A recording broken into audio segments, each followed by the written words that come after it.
बिस्मिल्लाहिर्रहमानिर्रहीम। अस्सलाम वालेकुम students, it's me Hafsa, your mathematics teacher. आज की वीडियो में हम first year maths national book foundation chapter number 4 exercise 4.2 के पार्ट 2 को स्टार्ट करने जा रहे हैं। स्टूडेंट्स, पार्ट 1 में हमने क्वेश्चन नंबर 1 से लेकर क्वेश्चन नंबर 6 तक के क्वेश्चंस को सॉल्व किया था और साथ ही साथ बेसिक कॉन्सेप्ट भी पढ़ा था। बेसिक कॉन्सेप्ट किसका था? सीक्वेंस की टाइप का था। अब वो सीक्वेंस की टाइप कौन सी थी? Arithmetic sequence. अगर आप वो वीडियो देखना चाहते हैं तो लिंक मैंने डिस्क्रिप्शन बॉक्स में दे दिया, आप वहां से आसानी से देख सकते हैं। अब थोड़ा सा हम लोग रिव्यू पढ़ लेते हैं अरिथमेटिक सीक्वेंस के बारे में। अरिथमेटिक सीक्वेंस क्या होता है कि जो सीक्वेंस होती है यानी कि जो लिस्ट ऑफ नंबर्स होते हैं उसके अंदर जो कॉमन डिफरेंस होता है वो सेम होता है। ठीक है, अब कॉमन डिफरेंस हम कैसे देखते हैं? फॉर एग्जाम्पल, हमारे पास ये एक सीक्वेंस दी गई है। ठीक है, ये एक अरिथमेटिक सीक्वेंस है और ये क्यों है? क्योंकि जब हम -2 में से माइनस करेंगे -6 तो हमारे पास वही आंसर आएगा जो हम 2 को माइनस करेंगे -2 के साथ। यानी कि सेकंड टर्म को फर्स्ट टर्म में से माइनस करने से, थर्ड टर्म को सेकंड टर्म में से माइनस करने से, फोर्थ टर्म को थर्ड टर्म में से माइनस करने से आंसर सेम आएगा और इसी को अरिथमेटिक सीक्वेंस कहा जाता है। अब हम स्टार्ट करते हैं क्वेश्चन नंबर 7 को। क्वेश्चन नंबर 7 में हमें कहा गया है कि which term of the sequence -6 -2 2 is 70। इसका मतलब क्या है कि हमारे पास किस टर्म में, किस nth टर्म में आंसर क्या आएगा? 70 आएगा। ठीक है, 70 टर्म आना चाहिए। अब वो जो 70 आएगा वो कब आएगा? फॉर एग्जांपल ये A1 है ना, ये A1 है, ये A2 है, ये A3 है, तो किस nth टर्म में 70 आंसर आएगा ये हमने फाइंड करना है। अब सबसे पहले तो हम फॉर्मूला लिख लेते हैं। फॉर्मूला हमने पढ़ा था an is equal to A1 plus n-1 d, ये पढ़ा था ना। इस फॉर्मूले को यूज करते हुए हमने क्वेश्चन को सॉल्व करना है। इसके अलावा स्टूडेंट्स आपको बताती चलूं, अगर आप मेरे चैनल पर न्यू हैं तो सब्सक्राइब करें, वीडियो अच्छी लगे तो लाइक जरूर करें। अब सबसे पहले हमारे पास यहाँ पे क्या है? हमने n को फाइंड करना है। A1 हमारे पास क्या है ये देखिए, मैंने आपको पहले भी बताया था, ये A1 है आपका, ये A2 है, ये A3 है। तो A1 को सबसे पहले हम लिख लेते हैं कि ये हमारे पास क्या है? ये -6 है। उसके बाद हमारे पास क्या है? डी हमने कैसे फाइंड करना है? मैंने आपको बताया था, जब आप डी फाइंड करेंगे तो वो सेकंड टर्म को फर्स्ट टर्म में से माइनस करेंगे, इसी तरह थर्ड टर्म को सेकंड टर्म में से माइनस करेंगे, सारे आंसर आपके पास सेम आएंगे। तो आप क्या करें, स्टार्ट वाले को ही कर लें कि -2 - -6। अब देखें आपके पास क्या आंसर आएगा? माइनस माइनस प्लस, तो ये आ जाएगा -2 + 6 प्लस माइनस माइनस 6 में से 2 निकाले, आंसर क्या आएगा? 4। इसका मतलब है कि जो आपका डिफरेंस है, कॉमन डिफरेंस, वो किसके इक्वल है? 4 के इक्वल है। अब इन सारों की पुटिंग यानी कि डी की और A1 की पुटिंग इस फॉर्मूले के अंदर करें और देखें क्या आंसर आता है आपके पास। एन क्या है हमारे पास? हमने किसकी फाइंड करनी है? तो किसके लिए हमने फाइंड करना है? हमने 70 के लिए फाइंड करना है। तो हम क्या कहेंगे कि एन हमारे पास क्या है? 70 है। तो 70 इज इक्वल टू A1 क्या है? -6 प्लस एन हमने फाइंड करना है n-1, डी हमारे पास क्या है? 4 है। अब यहाँ पे हम लोग इसको सॉल्व करते हैं कि 70, ये -6 इधर आके क्या हो जाएगा? +6 इज इक्वल टू, इस 4 को इस पूरे के साथ मल्टीप्लाई कर लेते हैं। अब मल्टीप्लाई करेंगे तो ये क्या आ जाएगा? 4n - 4। 70 + 6 कितना हो जाएगा? 76। तो हम यहाँ पे क्या लिख लेंगे? 76। और ये जो हमारे पास -4 है ये इधर आके क्या हो जाएगा? +4। तो जब ये +4 होगा तो हम क्या कहेंगे? ये किसके इक्वल हो जाएगा? 80 के इक्वल। तो 80 डिवाइडेड बाय 4, ऐसा ही है, इज इक्वल किसके आएगा? n के। 80 को हम डिवाइड कर लेते हैं 4 के साथ, तो हमारे पास क्या आंसर आ जाएगा? 4 1 टाइम और 4 20 टाइम 80। इसका मतलब है कि हमारे पास n का क्या आंसर आया है? n is equal to 20। ये हमारे पास आंसर है, यानी कि जब हम A20 लिखेंगे तब हमारे पास आंसर क्या आएगा? 70 आएगा। हम इस तरह इसको लिख सकते हैं, A20 इज इक्वल टू 70, ऐसे।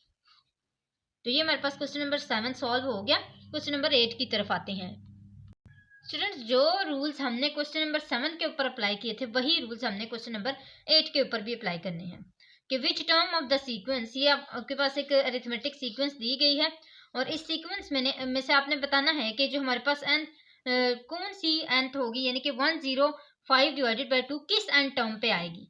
तो ये हमने फाइंड करना है। सबसे पहले हम यहाँ पे लिख लेते हैं A1 हमारे पास क्या है? ये 1 हमारे पास 5 डिवाइडेड बाई 2 है। उसके बाद हमने करना है डिफरेंस फाइंड। डिफरेंस कैसे फाइंड करेंगे? 3 divided by 2 minus 5 divided by 2। अब इनका एलसीएम ले लें तो ये आ जाएगा 3 माइनस 5 और ये आ जाएगा माइनस 2 डिवाइडेड बाई 2। 2 1 टाइम 2 और 2 1 टाइम 2, आंसर क्या आएगा? -1। इसका मतलब है कि जो डिफरेंस है वो हमारे पास क्या आया है?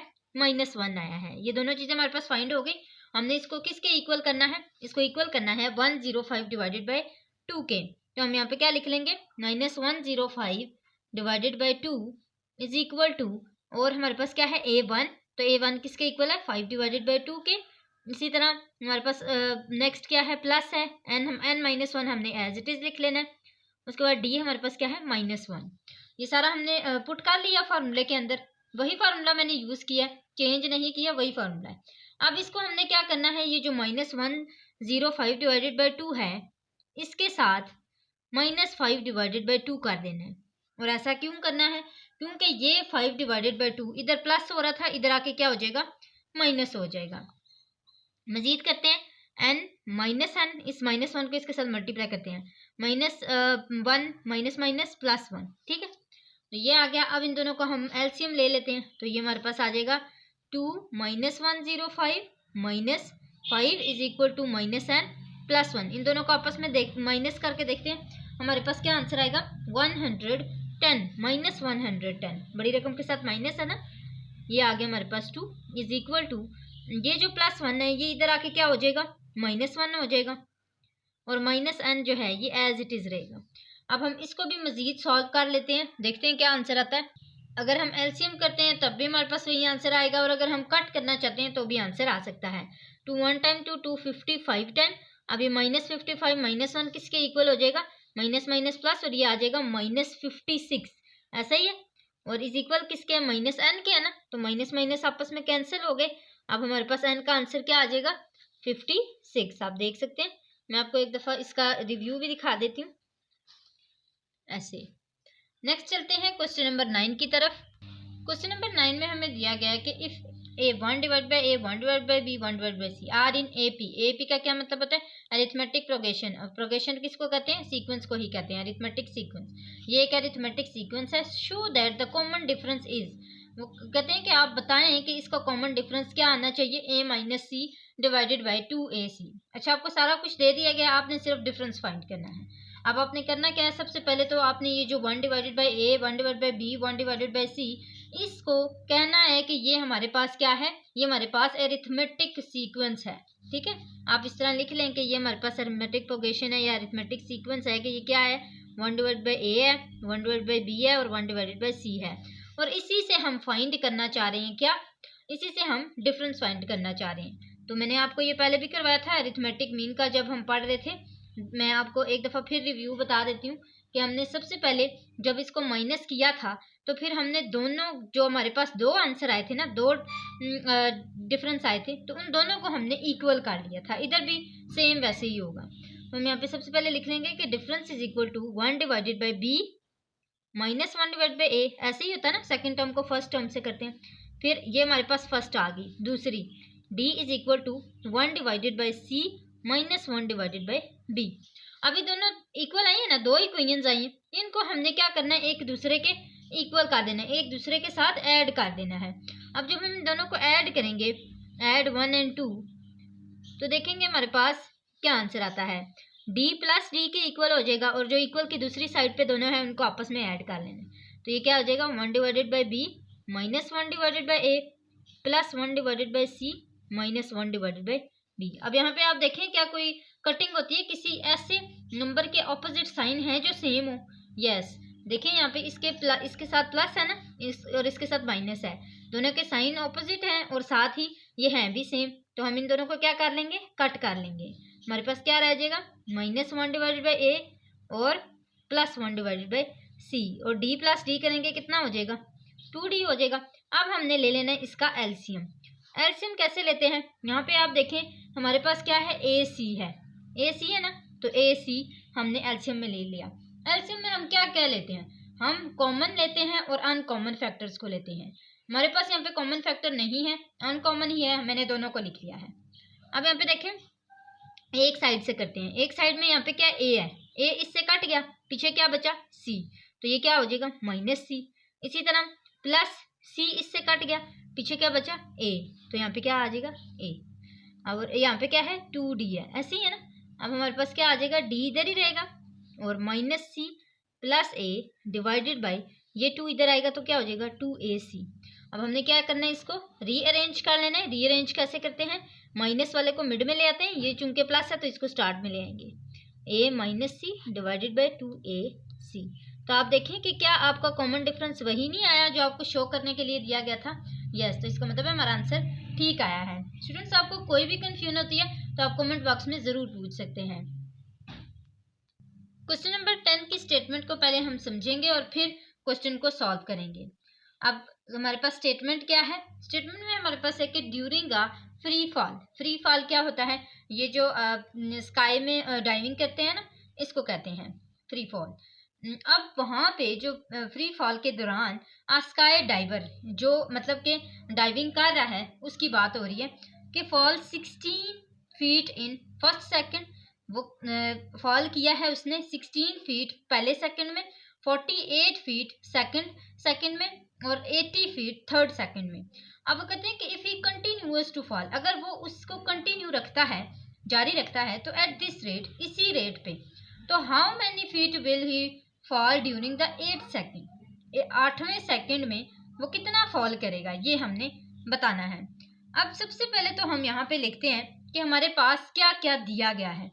हमारे पास एक अरिथमेटिक सीक्वेंस दी गई है और अरिथमेटिक सीक्वेंस ये कैसे है हमें अभी पता लग जाएगा।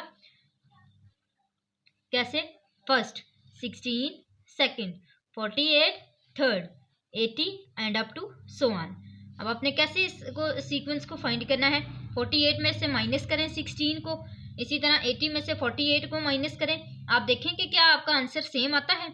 यस, आंसर सेम आता है। तुम्हारे पास क्या आंसर आता है, d इज इक्वल टू जो इसका डिफरेंस है वो कितना आता है 32 आता है। ये हमारे पास इसका डिफरेंस आ गया। और हमें क्या चाहिए होता है फॉर्मूले के लिए, a1 इसका क्या है 16। फॉर्मूला हमारे पास क्या होता है, an is equal to a1 plus n-1 d। Putting करते हैं इसके अंदर, देखते हैं हमारे पास 8th टर्म में क्या आंसर आता है। अब सबसे पहले हम यहाँ पे क्या लिख लेंगे, an किसके इक्वल है 8 के, हमने 8 को फाइंड करना है ना, तो a8 is equal to a1 हमारे पास क्या है 16 है, प्लस n-1, n हमारे पास क्या है 8 माइनस 1, d हमारे पास क्या है 32 है। तो a8 is equal to 16, 8 minus 1 is equal to 7 आ गया, 16 प्लस 7 माइनस 7 और मल्टीप्लाई 32, ऐसे ही है। 32 के साथ हमने 7 को क्या कर लेना है, मल्टीप्लाई कर लेना है। अब जब हम मल्टीप्लाई करेंगे तो क्या आंसर आएगा 224, और इसको हमने प्लस किसके साथ करना है 16 के साथ। इसको प्लस करते हैं तो हमारे पास कितना आंसर आएगा 240 फीट आ जाएगा। ठीक है, ये हमारे पास जो है इसकी फीट आई है। कब, जब वो 8 सेकंड में करेगा तो उसका 240 फीट हो जाएगा। ठीक है, ये आप देख सकते हैं। नेक्स्ट आते हैं क्वेश्चन नंबर 11 की तरफ। क्वेश्चन नंबर 11 में हमें क्या कहा गया, इफ ₹1000 इज सेव्ड ऑन 1 अगस्त। अब अगस्त की बात हो रही है, अगस्त के मंथ में आप 1 अगस्त को 1000 रुपीज सेव करते हैं। इसी तरह 3000 अगस्त 2 यानी 2 अगस्त को आप 3000 सेव करते हैं, 5000 3 अगस्त को, एंड सो ऑन, इसी तरह सेविंग होती जाती है। How much is saved till 20 अगस्त। 20 अगस्त को आप कितने सेव करते जाएंगे, तो ये आपने यहाँ पे फाइंड करना है। सबसे पहले वही चीज़ आपने एक बताना है कि ये हमारे पास क्या है, एक अरिथमेटिक सीक्वेंस है, और ये हमारे पास कैसे अरिथमेटिक सीक्वेंस है, क्योंकि इसका कॉमन डिफरेंस सेम है। और वो हम कैसे फाइंड करेंगे, पहला 1000 है, फिर 3000 है, फिर 5000 है। हमें ऐसे ही पता लग जाता है कि इसका जो डिफरेंस है वो कितना है, क्योंकि देखें 1000 फिर 3000 फिर 5000, कितना कितना गैप आ रहा है, गैप आ रहा है 2000 का। तो ये हमारे पास इसका जो डिफरेंस है वो कितना आ गया 2000। इसके और हमें क्या चाहिए होता है a1 इसका कितना है 1000। वही फार्मूला है an is equal to a1 plus n-1 d। इसके अंदर हमने क्या करनी है, पुटिंग करनी है। तो an जो है वो हमारे पास क्या है, हमने कितने के लिए फाइंड करना है, हमने 20 के लिए फाइंड करना है।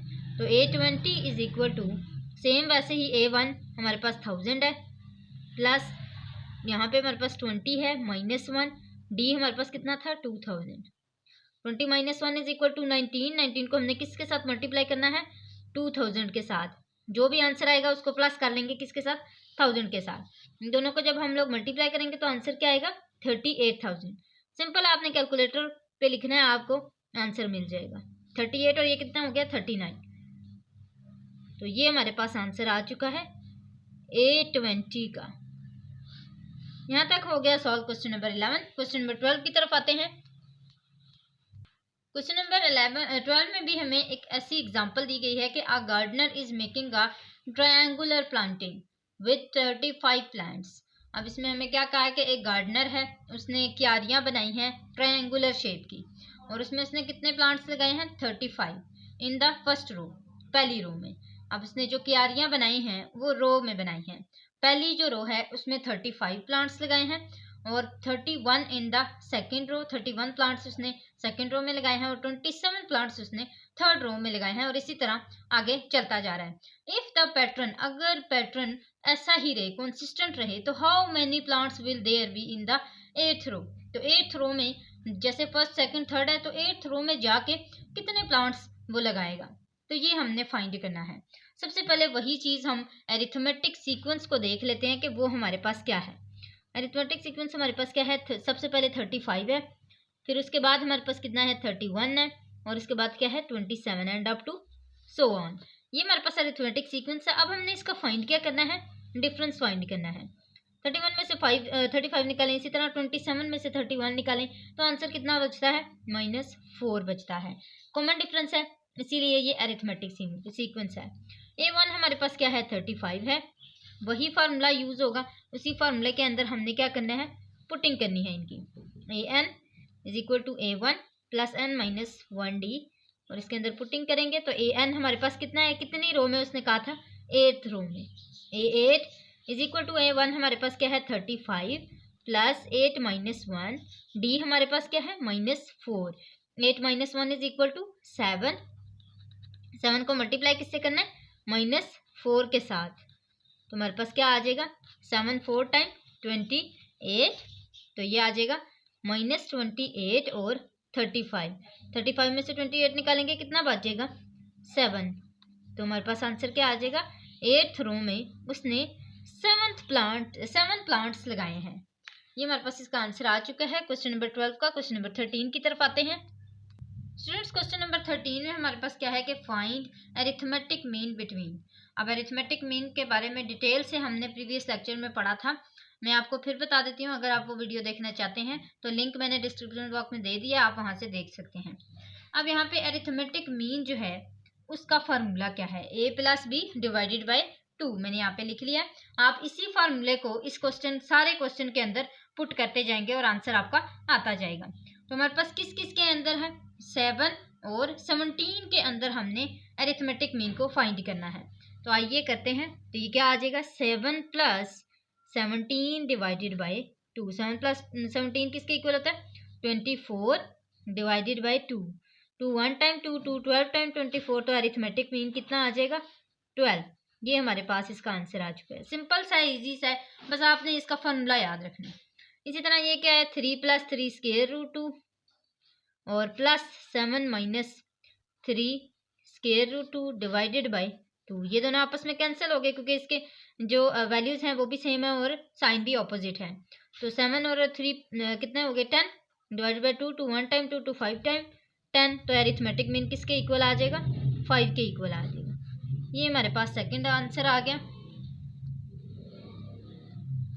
थर्ड पार्ट को करते हैं। ये हमारे पास क्या आ जाएगा 7 स्क्वायर रूट 5 ए है और बी क्या है स्क्वायर रूट 5। हमने इसको आपस में प्लस कर लेना है, तो हमारे पास देखते हैं क्या आंसर आता है 7 है और ये एक और हो गया, कितने हो गए ये 8, तो 8 square root 5 divided by 2। 2 1 time 2 2 4 time 8, तो आंसर क्या आ जाएगा 4 स्क्वायर रूट 5। ये हमारे पास इसका अरिथमेटिक मीन आ गया। फोर्थ पार्ट की तरफ चलते हैं। इसमें भी हमारे पास सेम ऐसे ही होगा। 2y ए हमारे पास क्या है 2y प्लस 5, और इसको ऐड कर लेना है किसके साथ 5y प्लस 3 के साथ जो कि b है। अब इन दोनों को ऐड करते हैं 2 और plus 7, 7y plus 5 plus 3 is equal to 8 divided by 2। तो आप इसको अगर इस तरह लिखना चाहते हैं इस तरह भी लिख सकते हैं, और अगर सेपरेट करके कटिंग करके आंसर लाना चाहते हैं तो इस तरह भी कर सकते हैं। 7y डिवाइडेड बाय 2 और plus 8 divided by 2। 2 1 time 2 2 4 time 8, तो आपका इस तरह आंसर आ जाएगा 7y डिवाइडेड बाय 2 और प्लस यहाँ पे क्या रह गया था 4। तो ये हमारे पास इसका आंसर आ गया, अरिथमेटिक मीन आ गया। नेक्स्ट क्वेश्चन की तरफ चलते हैं, क्वेश्चन नंबर 14। स्टूडेंट्स ये वाला क्वेश्चन भी सेम हमारे पास अरिथमेटिक मीन के हवाले से ही है। अगर आपको फार्मूला आता है तो आप इस क्वेश्चन को भी आसानी से सॉल्व कर सकते हैं। हमारे पास फार्मूला क्या है, arithmetic mean is equal to a plus b divided by 2। ऐसा ही है, कहते हैं फाइंड b को फाइंड करना है इफ 10 इज am हमारे पास क्या है, अरिथमेटिक मीन क्या है 10 है, बिटवीन b एंड 20 यानी कि b और 20 के बीच में अरिथमेटिक मीन है। ऐसा ही है, इसका मतलब है कि हमारे पास 20 b दिया गया है, तो हम यहाँ पे क्या लिख लेंगे, सॉरी ए दिया गया है और बी हमने फाइंड करना है, तो हम इस तरह लिख लेंगे कि 20 प्लस बी डिवाइडेड बाई 2। ए हमारे पास क्या है 20 है। अब हमने क्या करना है, 2 को इधर ला के मल्टीप्लाई कर लेना है, तो 10 2 टाइम क्या हो जाएगा 20, तो 20 is equal to 20 plus B. मजीद करते हैं 20 इधर आके माइनस हो जाएगा, तो 20 माइनस 20 इज इक्वल टू 0। तो हमारे पास क्या आ जाएगा, B is equal to 0 answer आ जाएगा। ये हमारे पास इसका आंसर आ चुका है, आप देख सकते हैं छोटा सा ही क्वेश्चन है, बस आपने बी को फाइंड करना है। इसके बाद आते हैं क्वेश्चन नंबर 15 की तरफ। क्वेश्चन नंबर 15 में हमें दिया गया है कि find x and y if 2 and 13 are two arithmetic mean between x and y, यानी कि x और y है हमारे पास, और इन दोनों के बीच में हमारे पास क्या है 2 और 13 है। ऐसे ही है, अब इसमें से हमने फाइंड करना है किसको, अरिथमेटिक मीन को फाइंड करना है। और अरिथमेटिक मीन हम किस तरह फाइंड करेंगे, जो हमारे पास दिया गया है हम उसको पुट करेंगे, और हमें कहा गया है कि क्या फाइंड करना है, एक्स और वाई को फाइंड करना है। तो सबसे पहले हम यहाँ पे लिख लेते हैं, एक इक्वेशन बना लेते हैं और फिर उसी के अंदर पुटिंग कर लेंगे, या आप पहले एक्स निकाल लें फिर वाई को पुट कर लें, या वाई को निकाल लें फिर एक्स को पुट कर लें। तो सबसे पहले हम यहाँ पे लिख लेते हैं, आपको पता होगा ये इस तरह वाला एक्सट्रीम ऑफ प्रोडक्ट और मीन ऑफ एक्सट्रीम वो आपको याद होगा, तो वो इक्वल करना है हमने।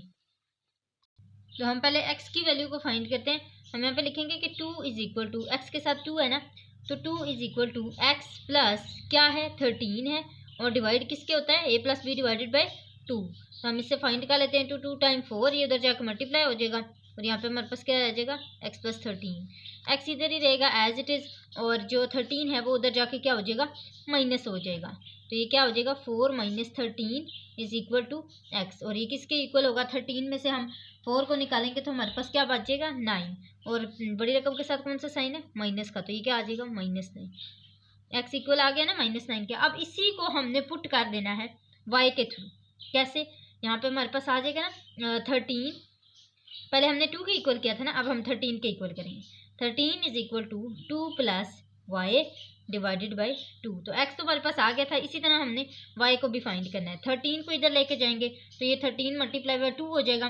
13 मल्टीप्लाई 2 किसके इक्वल होता है 26 के। 26 is equal to 2 plus y, 26 minus 2 is equal to y, तो ये आ जाएगा y is equal to 24। x का भी आंसर आ गया और y का भी आंसर आ गया। सिंपल सा क्वेश्चन है। नेक्स्ट चलते हैं क्वेश्चन नंबर 16 की तरफ। क्वेश्चन नंबर 16 में हमें कहा गया है कि find the 2 arithmetic means, 2 arithmetic means को फाइंड करें 5 और 17 के बीच में। सेम ऐसे ही है, 5 और 17 के बीच में 2 अरिथमेटिक मीन्स डाल लें। एक अरिथमेटिक मीन ये हो गया और दूसरा अरिथमेटिक मीन ये हो गया, ठीक है। इन दोनों के बीच में हमने 2 अरिथमेटिक मीन डाल लिए हैं। अब हम कहते हैं सेम इसी तरह कि जैसे हमने पहले किया था कि एक को 5 रख लेते हैं और दूसरे को क्या रख लेते हैं 17 रख लेते हैं। तो सबसे पहले तो हम इसको कहेंगे कि ये हमारे पास अरिथमेटिक मीन 1 है और ये हमारे पास अरिथमेटिक मीन 2 है, 2 है ना, तो 1 और 2 इसको कंसिडर कर लेते हैं। अब सबसे पहले हम यहाँ पे देखेंगे कि ये हमारे पास क्या है, ये A1 है, ये A2 है, ये A3 है और ये A4 है। A1 हमारे पास क्या है 5 है, और A2 हमारे पास क्या है 7, सॉरी A4 हमारे पास क्या है 17 है। 1 2 3 4 है ना, तो A4 हमारे पास क्या आ गया 17 आ गया। अब हमने इससे क्या करना है, 2 इक्वेशंस को फाइंड करना है। कैसे, हमारे पास A1 है ना, तो A1 किसके इक्वल है 5 के। और अगर हम A4 को देखें ये किसके इक्वल है, तो A4 इज इक्वल हो सकता है वही formula AN is equal to A1 plus n-1d, ये वाला फॉर्मूला था ना, इसी के अंदर पुटिंग करेंगे। जब A1 की पुटिंग करेंगे और n की पुटिंग करेंगे तो हमारे पास यहाँ पे क्या बचेगा 3d प्लस 17, ऐसे ही बचेगा ना। हम 3d हमारे पास कैसे आया, ये 4 है तो इससे एक लेस करेंगे तो 3 आ जाएगा, n-1 करेंगे तो 3 आ जाएगा, ऐसे ही है। ये हमारे पास एक इक्वेशन बन गई है और ये इक्वल किसके है 17 के इक्वल है, ऐसे ही है ना। 17 के इक्वल इसलिए है क्योंकि हमें A4 कितना दिया गया था 17 के इक्वल दिया गया था। तो A4 जो है वो हमारे पास किसके इक्वल है, हम इसके अंदर पुटिंग कर लेते हैं इसकी कि A1 plus 3d is equal to 17 के इक्वल है। A1 हमारे पास कितना है 5 है ना, इसके अंदर पुटिंग कर लेते हैं 5 plus 3d is equal to 17। अब ये हमारे पास आ चुका है, हम इसको 3d को एज इट इज रहने देते हैं और 17 इधर जाके ये -5 हो जाएगा 5, तो हमारे पास 17 - 5 देखेंगे किसके इक्वल आता है, ये आता है 12 के इक्वल। तो हम क्या यहाँ पे लिख लेंगे 12, 3d इज इक्वल टू, तो ये आ जाएगा d is equal to 12 divided by 3, 3 1 time 3, 3 4 time 12। इसका मतलब है कि जो इसका d है डिफरेंस है वो कितना है 4 आया है हमारे पास, ये हमारे पास आ गया इसका डिफरेंस। अब जैसे हमने 5 को और 17 को A1 और A4 कंसीडर किया था, इसी तरह हम अरिथमेटिक मीन 1 को A2 कंसीडर करेंगे और अरिथमेटिक मीन 2 को A3 कंसीडर करेंगे, ऐसे ही है ना। देखें ये सेकंड नंबर पे आ रहा है और ये थर्ड नंबर पे आ रहा है, इसीलिए A2 और A3 कंसीडर हुआ है। अब हम क्या करेंगे, यहाँ पे A2 और A3 के फार्मूले निकालेंगे। वो कैसे निकालेंगे, सेम इसी फार्मूला से निकालेंगे। A2 कैसे निकलेगा, A2 is equal to A1 plus d, ऐसे ही है, और A3 is equal to A2 plus 2d, sorry A1 plus 2d। A1 तो एज इट इज रहता है, आगे जो 2d होता है वो हमारे पास चेंज हो जाता है 2 या फिर 1। तो ये हमारे पास दोनों फार्मूलाज हैं। अब इन फार्मूलाज के अंदर हमने आगे से पुटिंग करनी है। A1 देखिए हमारे पास क्या था 5 था, 5 प्लस d हमारे पास कितना आया था 4, तो ये किसके इक्वल आ गया 10 के इक्वल आ गया, ऐसे ही है। इस सॉरी 9 के इक्वल आ गया, 5 प्लस 4 इज इक्वल टू 9। उसके बाद हमारे पास ये है A1 5 प्लस 2, d हमारे पास कितना आया था 4, 4 2 टाइम 8, तो 8 प्लस 5 इज इक्वल टू 13। तो इसका मतलब है कि हमारे पास दो आंसर आ चुके हैं, एक 9 और एक 13। और ये 9 और 13 क्या है हमारे पास, एक हमारे पास AM अरिथमेटिक मीन 1 है जो कि 9 के इक्वल आया है, और एक अरिथमेटिक मीन 2 है जो कि 13 के इक्वल आया है। ये क्वेश्चन इंपॉर्टेंट है, ये आपने लाजमी करना है। मैं आपको फिर एक दफ़ा इसका रिव्यू दे देती हूँ।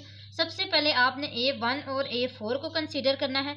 जब आप वो कंसीडर कर लेंगे तो उसी से आपने A4 से आपने वही फार्मूला यूज़ करते हुए एक इक्वेशन बनानी है। उस इक्वेशन से आपने क्या निकालना है, डिफरेंस निकालना है। जब आप डिफरेंस निकाल लेंगे फिर आपने अरिथमेटिक 1 और अरिथमेटिक मीन 2 को फाइंड कर लेना है। और वो फाइंड कैसे करना है, इसी फार्मूले से। तो ये फार्मूला आपने लाजमी याद रखना है, इसी से आपका ये क्वेश्चन सॉल्व होगा।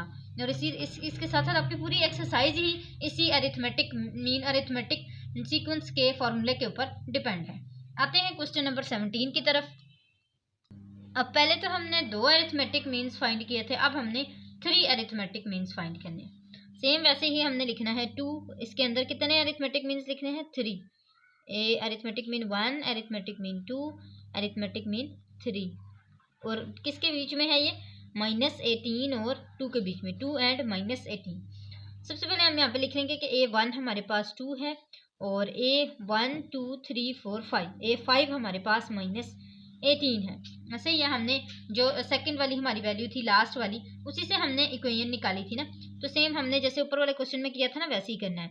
यहाँ पे हमने सेम वैसे ही लिख लेना है कि A1 प्लस किसके इक्वल हम कर रहे हैं, ये 5 के इक्वल कर रहे हैं। 5 से एक लास्ट जाना ना n-1, तो n-1 5 - 1 किसके इक्वल हो जाएगा 4 के, तो 4d के इक्वल ये आ जाएगा।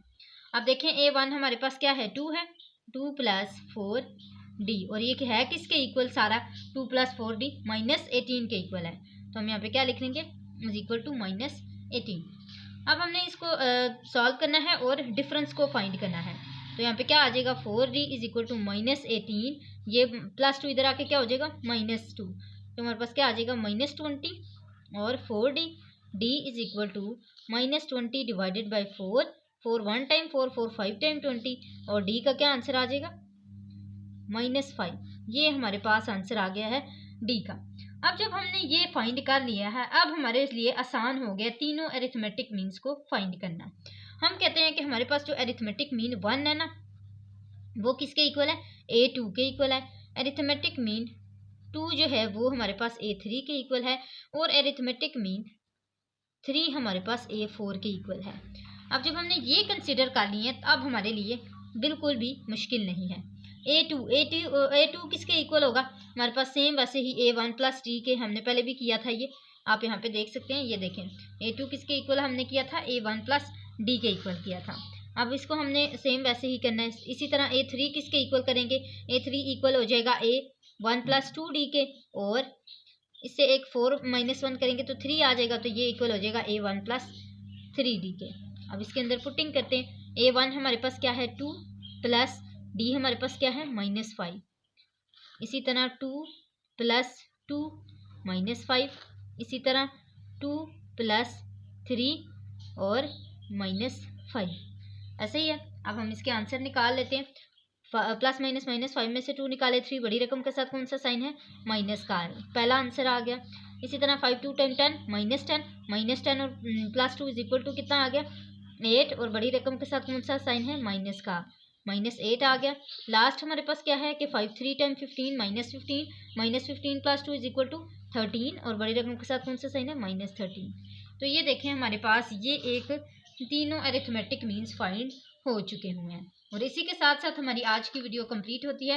उम्मीद है स्टूडेंट्स आपको अच्छे से समझ आ गया होगा, लेकिन फिर भी अगर आपको कोई भी कंफ्यूजन होती है तो आप कमेंट बॉक्स में ज़रूर पूछ सकते हैं।